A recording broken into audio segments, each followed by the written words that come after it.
Welcome back to the Bar Talk Happy Hour. I'm Modi Coyote.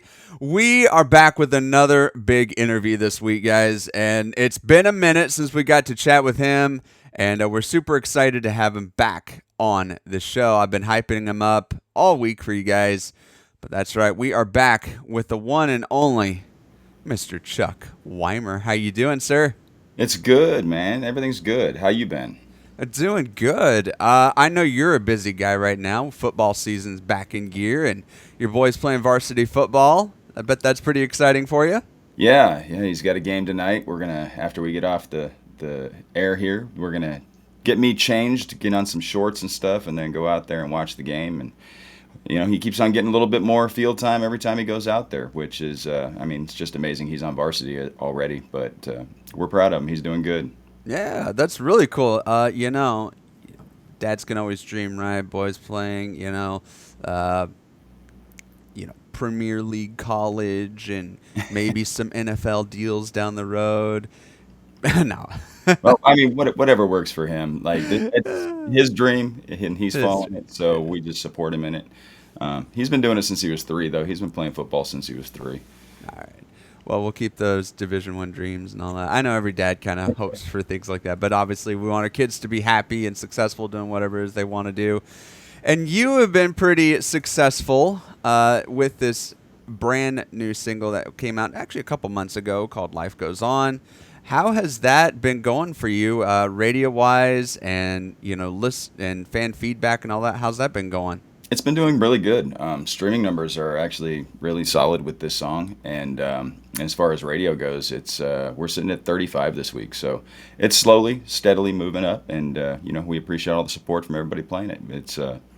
It's one of our requested songs whenever we go out and play it live, so we're pretty blessed to have that song, and that was the one our promoter decided to push forward. Yeah, I personally, I dig the song. Life Goes On. I love the sentiment behind it.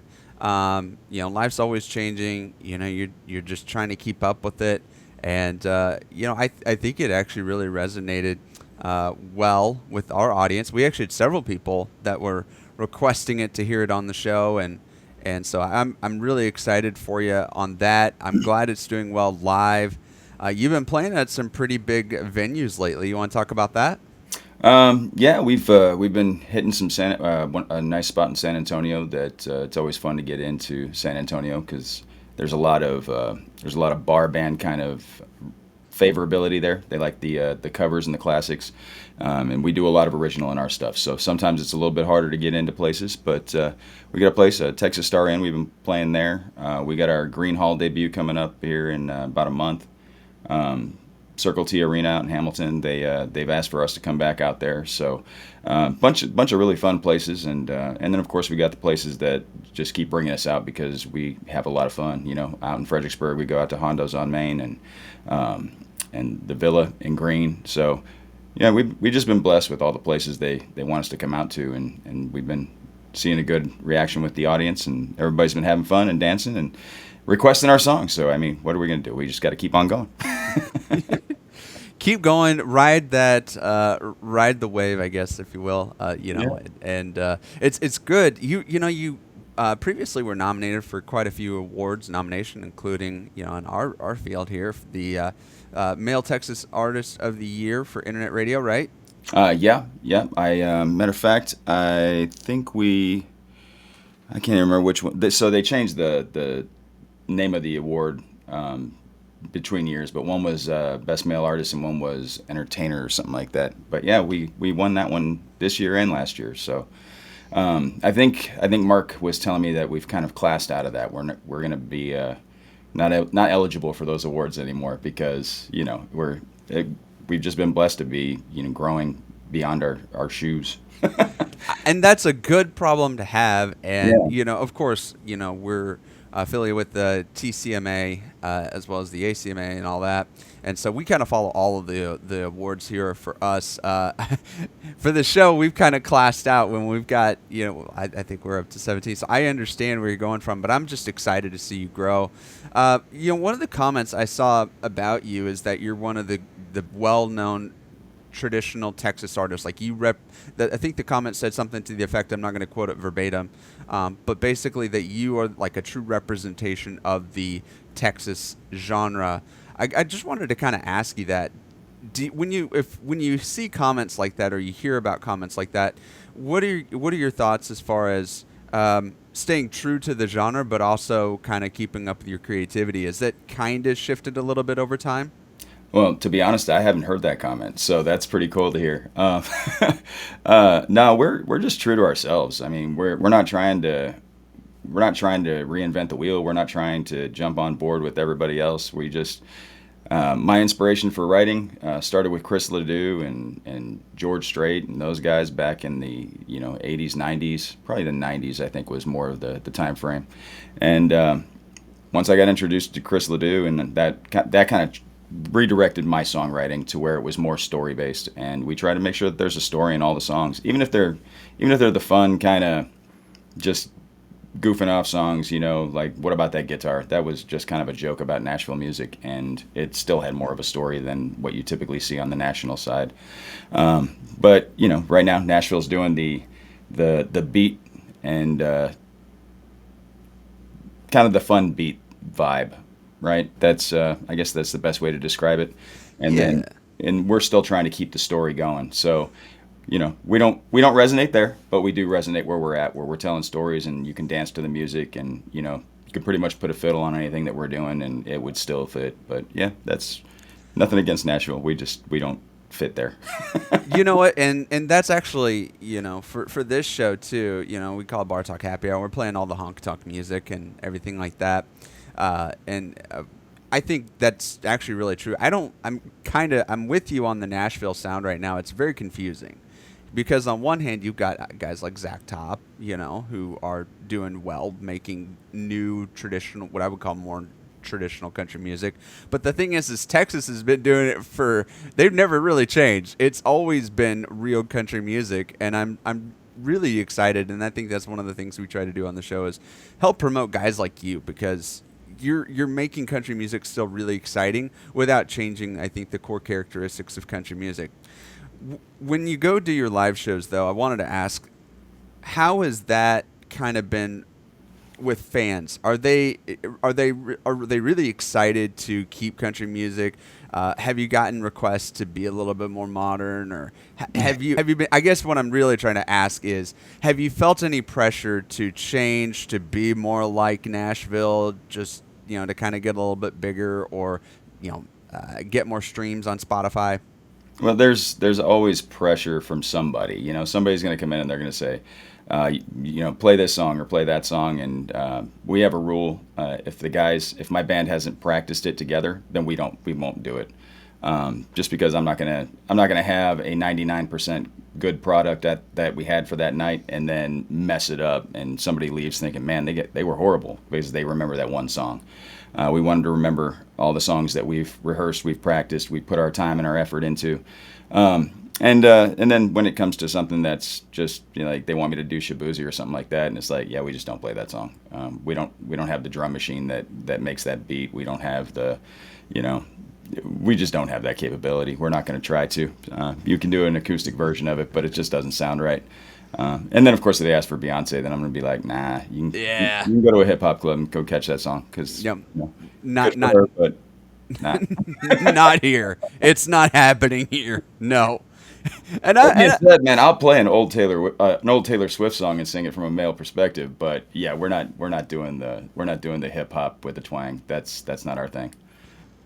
I want to hear Chuck do Taylor now. That's just that hit a spot for me. I'm just kind of more of a curiosity than anything.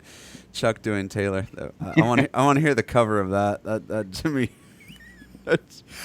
And actually, you wouldn't be the first person. Not to get too off topic, but there's a metal band that my wife likes, and I kind of like them too. That covered Blank Space like a decade ago now, I think. So it's been done. Everybody wants to be Taylor, but no. Here's one for you. Check out Bowling for Soup. They did a remake of Miley Cyrus's "I Can Buy Myself Flowers." It's just called Flowers, and I've introduced a bunch of people to that one, and they're like, I like this better. I like the Bowling for Soup version better. Now hold on. Hold on. You want to open that one? Let's not forget about the song 1985. Yes, 1985. Redone. Do you want the whole story on that one? Sure. For those who don't know, I'm sure we've talked about it, but for the audience who doesn't know about 1985 Yeah. and your involvement with that, let's hear it. So you're kind enough to bring me on and make me feel bigger than I am, but I know where I'm at. I know who I am, and I know how far we've come, and I know how far we still have yet to go. But when I met Jarrett Reddick, he did not know that. And Jarrett Ray Reddick and the countryside, Jarrett Reddick is the lead singer for Bowling for Soup. And somehow we became friends. I think he just didn't realize that I was a stalker, and he ended up giving me his phone number. And we were we were talking. I was doing more watching TikTok at that time, and I kept seeing everybody kept redoing 1985 to 2005, 2025, whatever. They were doing all the redone versions, and I reached out to him and I said, "Hey, Jared, has anybody ever done a country version of that song?" And he said, "No, I don't think they have. You want to give it a shot?" So I did, and he liked it enough that he decided to sing on the record with us. So that song is actually doing really well. On streaming still. There's still some stations that play it, so we're pretty happy with how that's done. I'm going to have to do that in the show, guys. You guys are going to hear it up at some point in the show, I promise, this hour. I wasn't planning on it, so it's not quite. I'm going to call an audible, so to speak. Yeah. And I'm going to put that on, so I think we're going to do that, as well as, of course, playing Life Goes On. Chuck, let me ask you this. Last question. Mm-hmm. If, for the fans who don't know you, all right, and they're like, "Who's this Chuck Wimer guy?" They maybe stumbled on the video. They're listening to the show. They've never heard you before. What song of yours would you say is the quintessential Chuck Wimer song? What song would you want a fan to hear from you first to make them fall in love with you? Well, that really depends on who they are. So I'm going to give you two of them. For all the veterans out there that are looking for a song that's written by a veteran for veterans, we have Over Here, and that just basically sums up how everything was for me when I got back from Iraq and got back into, kind of moving into the civilian world. And it's great for Vietnam vets as well as, Gulf War and OIF, OEF. It's a kind of a fitting song for those folks. But for everybody else, I would say probably One More Day kind of encapsulates who we are. It's all about family. I thank God for giving me one more day. And as far as the band goes, our motto is faith, family, and freedom. That's our mission statement. And those are the three things that we support more than anything else. And all those folks that are out there that are supporting us and enjoying the music and everything, we consider that a part of our family. So One More Day is probably the one that would be closest to, I don't know, the anthem for the band. I like that. Oddly enough, we don't play it, though. Maybe you should. Maybe people come up to you now and request it. Say, "Chuck, what about that?" Nah. But yes, no matter what song you guys go check out, just check them out on all the streaming platforms, Apple Music, Spotify, YouTube Music. Just make a playlist of Chuck Wimer. Sit down like an hour, put it on while you're heading to work, sitting in the office, or out doing what you're doing. I promise you guys will fall in love with Chuck just as much as we have here on the Bar Talk Happy Hour. You can check him out on all of his socials. I personally follow him on Facebook. That's my favorite place to check him out at. But also you guys can go to chuckwimermusic.com. Check him out there. Check us out on YouTube. We're trying to do a YouTube push right now too. Yes, and this will be, of course, up on YouTube and all that. But yeah, Life Goes On is the brand new single from Chuck Wimer. You guys are going to hear it right here, right now.